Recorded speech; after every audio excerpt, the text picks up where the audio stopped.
L'Iran s'est préparé à une guerre longue et sanglante.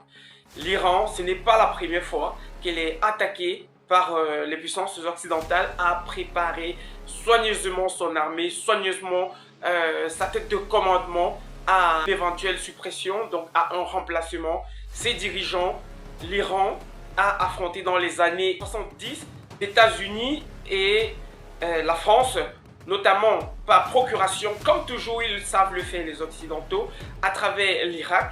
Vous n'oubliez pas, pour ceux qui sont nés hier, qu'il y a une histoire entre l'Irak et l'Iran. Il y a eu une grande guerre qui a duré et dans laquelle l'Iran est sorti victorieuse sur l'Iran, en ce moment manipulé par Saddam Hussein, qui a été le pion des Occidentaux, des États-Unis notamment, et de la France et des forces de l'OTAN.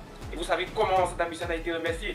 Il a été tué, éliminé par les Américains, c'est-à-dire les mêmes personnes qui l'ont utilisé auparavant, comme aujourd'hui, ils essaient d'utiliser les forces kurdes pour attaquer l'Iran, ce qui est difficilement faisable connaissant la grandeur du terrain de l'Iran.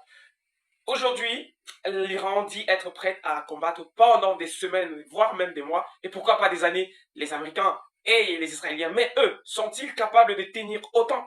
Sont-ils capables de résister autant? Ont-ils des munitions?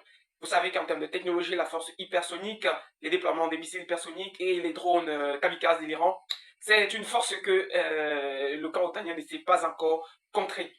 Donc, l'Iran aujourd'hui est prêt à se défendre et ceci lui permet de gagner le cœur de tous les peuples du Sud parce que tout le monde voit comment elle est injustement agressée, tout le monde voit comment Israël crée la guerre, crée la pagaille, crée le désordre dans tout le Proche et le Moyen-Orient et tout le monde observe comment les puissances européennes, américaines et les soi-disant puissances des Nations Unies restent passifs.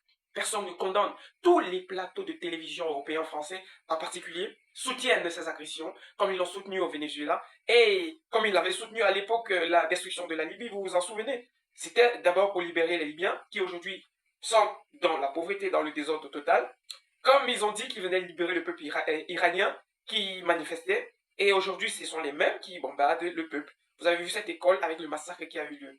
Je suis Monsieur l'Africain pour décrypter l'actualité avec toi. Je ne l'ai pas encore fait. Abonne-toi et dis-nous en commentaire ce que vous